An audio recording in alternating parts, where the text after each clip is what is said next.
नमस्कार, आपका स्वागत है। इस वीडियो में हम जानेंगे शिपिंग ज़ोन के बारे में, किस प्रकार आप नई शिपिंग ज़ोन बना सकते हैं और उनमें परिवर्तन कर सकते हैं। परंतु आगे बढ़ने से पहले ये समझ लेते हैं कि शिपिंग ज़ोन क्या है और उसका उपयोग किस प्रकार से होता है।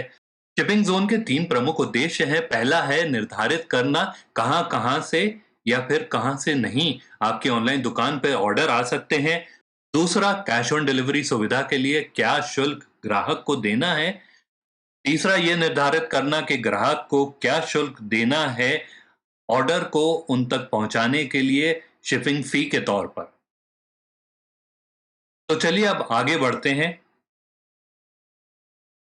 अपनी ऑनलाइन दुकान का सेलर पैनल खोल लीजिए। उसके बाद ऑनलाइन स्टोर पे क्लिक करिए। उसके बाद क्लिक करिए सेटिंग पे, कुरियर पे और शिपिंग जोन पे। आगे बढ़ने से पहले ये समझते हैं कि अलग-अलग शिपिंग ज़ोन की आवश्यकता क्यों होती है।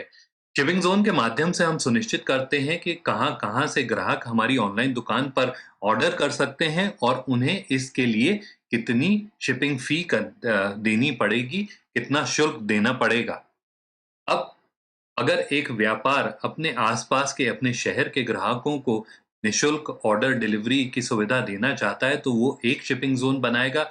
दूसरे शहरों के लिए वो दूसरे शिपिंग ज़ोन बनाएगा, जहाँ पर कुछ शुल्क वहाँ के ग्राहकों को देना पड़ेगा और दूसरी देशों से जो ग्राहक ऑर्डर कर रहे हैं, उनके लिए तीसरी शिपिंग ज़ोन बनाएँगे और वहाँ पर अलग तरह की शुल्क उनको देना पड़ेगा, क्योंकि वो दूसरे देश से, विदेश से ऑर्डर कर रहे हैं, तो उसके लिए उनको दूसरी तरह का शुल्क देना पड़ेगा। तो इस प्रकार से अलग-अलग ज़ोन बनाकर अलग-अलग तरह के ग्राहकों को, अलग-अलग जगह के ग्राहकों को अलग-अलग फ़ी यानी शिपिंग का शुल्क चार्ज किया जा सकता है। इस प्रकार से ग्राहकों से, जो कि अलग-अलग जगहों से है, अलग-अलग शुल्क लिया जा सकता है। चलिए अब आगे बढ़ते हैं और किस प्रकार से आप इसमें शिपिंग ज़ोन में परिवर्तन कर सकते हैं या नई ज़ोन ऐड कर सकते हैं, वो समझते हैं। नई ज़ोन ऐड करने के लिए क्रिएट शिपिंग ज़ोन पर क्लिक करिए और पुरानी में परिवर्तन करने के लिए एडिट पर क्लिक करिए। जैसे ही आप इसको खोलेंगे, ये स्क्रीन आपको दिखाई देगा। यहाँ पर सबसे पहले आपको ज़ोन का नाम डालना है, उसके बाद टाइम जितना लगेगा ऑर्डर को ग्राहक तक पहुंचने के लिए। तीसरा, काफ़ी महत्वपूर्ण जानकारी जो हमें यहाँ डाल के निर्धारित करना है कि कहाँ-कहाँ से या कहाँ से नहीं ग्राहक ऑर्डर कर सकते हैं, तो उसके लिए लोकेशन के माध्यम से कर सकते हैं या पिन कोड के माध्यम से कर सकते हैं। अगर हम लोकेशन के माध्यम से करते हैं, तो हमारे पास एक्सेप्ट और डिनाई की फंक्शनैलिटी है। एक्सेप्ट का उपयोग हम तब कर सकते हैं जब एक शहर या कुछ ही शहरों से हमें ऑर्डर लेने हो या कुछ ही राज्यों से हमें ऑर्डर लेने हो, बाकी जगहों से नहीं लेने हो, तो हम एक्सेप्ट का उपयोग करें। अगर हमें कुछ ही जगहों से ऑर्डर नहीं लेने हैं, तो हम उसके लिए डिनाई का उपयोग कर सकते हैं। अब अगर उदाहरण के तौर पे एक किराना दुकानदार अपने शहर में से ही ऑर्डर लेना चाहता है, तो उसके लिए उसको सबसे पहले देश सेलेक्ट करना है, राज्य सेलेक्ट करना है, नाम, और अब सिर्फ उसकी दुकान पे उसी के शहर के ऑर्डर आएँगे। उसके विपरीत डिनाय का उपयोग कर सकते हैं, ये निर्धारित करने के लिए कि कहाँ से ऑर्डर नहीं लेना है। तो अब उदाहरण के तौर पे एक व्यापार है जो कि सिर्फ विदेशी ग्राहकों को अपने उत्पाद बेचना चाहते हैं, तो वो यहाँ पर निर्धारित कर सकते हैं कि किस देश से या किस राज्य से या किस शहर से उनको ऑर्डर नहीं आने चाहिए। तो इस प्रकार से वो डिनाई की फंक्शन है, उसका उपयोग कर सकते हैं। अब जो दूसरा हमारे पास विकल्प है, वो है पिन कोड के बेसिस पे। यहाँ पर जो भी पिन कोड आप टाइप करेंगे या कॉपी पेस्ट करेंगे, सिर्फ इन्हीं पिन कोड से ग्राहक आपको ऑर्डर कर पाएँगे, इनके अलावा किसी भी पिन कोड से ग्राहक आपको ऑर्डर नहीं कर पाएँगे।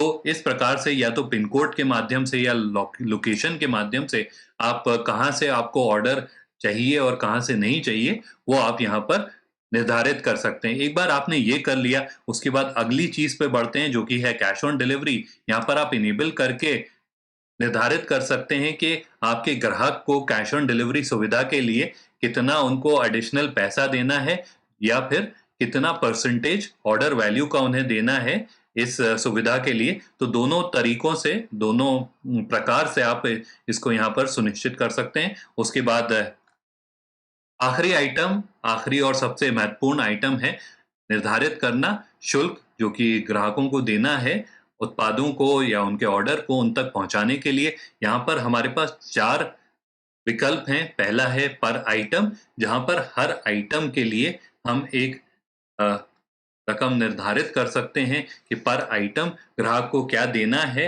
और जितने वो आइटम खरीदेंगे उतना उनका शुल्क बढ़ता जाएगा। उदाहरण के तौर पर अगर हम ₹5 पर आइटम निर्धारित करते हैं, तो अगर वो 10 आइटम खरीदेंगे तो 50 हो जाएँगे, 100 आइटम खरीदेंगे तो ₹500 हो जाएँगे। इस प्रकार से जितने वो आइटम खरीदते जाएँगे उतना शुल्क लगता जाएगा, उतना शुल्क बढ़ता जाएगा।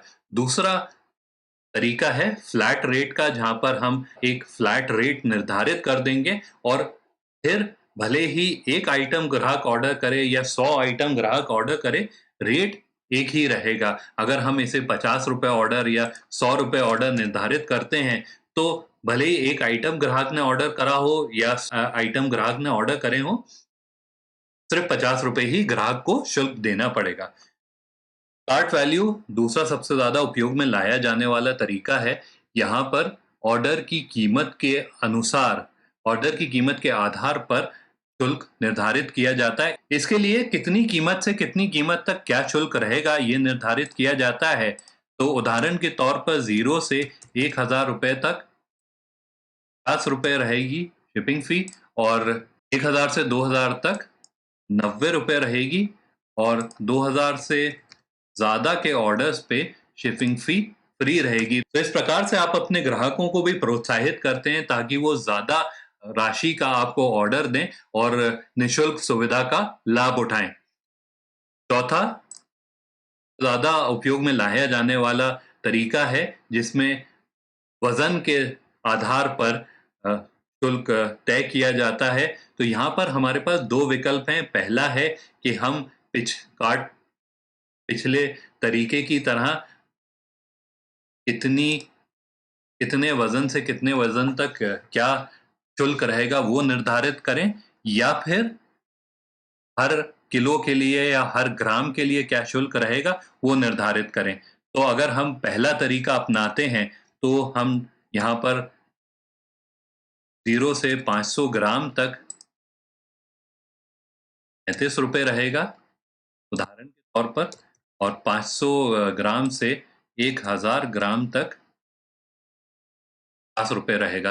तो ये एक उदाहरण है किस प्रकार से आप यहाँ पर शुल्क निर्धारित कर सकते हैं, कितने ग्राम से कितने ग्राम तक क्या रहेगा या फिर जो दूसरा तरीका है कि इस प्रकार से हमें दर तय कर देनी है कि किलोग्राम के लिए या ग्राम के लिए क्या दर है और उसी प्रकार आपकी ऑनलाइन दुकान गणना करेगी और निर्धारित करेगी क्या शुल्क आपके ग्राहक को देना है अपने ऑर्डर के लिए। परंतु इसमें सबसे ज़्यादा महत्वपूर्ण है कि आप अपनी ऑनलाइन दुकान पे जितने भी उत्पाद हैं, उनके अंदर उनका वज़न डालें, तभी ये प्रक्रिया काम करेगी, अन्यथा ये प्रक्रिया काम नहीं कर पाएगी। जो शिपिंग शुल्क ये प्रक्रिया जिस शिपिंग शुल्क की ये प्रक्रिया गणना करेगी, वो बिल्कुल सटीक नहीं होगा, बिल्कुल ठीक नहीं होगा, ये प्रक्रिया काम नहीं कर पाएगी। इसलिए बहुत ज़रूरी है कि आप अपनी ऑनलाइन दुकान के हर उत्पाद में वज़न ज़रूर डाल दें, तभी ये प्रक्रिया काम करेगी।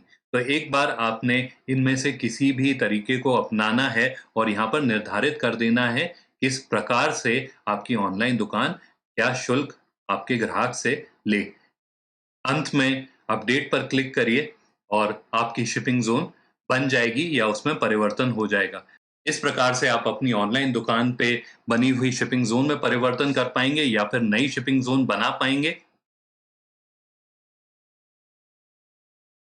एक बार फिर से दोहरा लेते हैं, शिपिंग ज़ोन बनाने के लिए या उसमें परिवर्तन करने के लिए अपना सेलर पैनल खोलें। उसके बाद ऑनलाइन स्टोर पे क्लिक करें, सेटिंग्स पे क्लिक करें, कोरियर पे क्लिक करें और शिपिंग ज़ोन पे क्लिक करें। अगर पुरानी ज़ोन में परिवर्तन करना है तो एडिट पे क्लिक करें, अगर नई ज़ोन बनानी है तो क्रिएट शिपिंग ज़ोन पे क्लिक करें।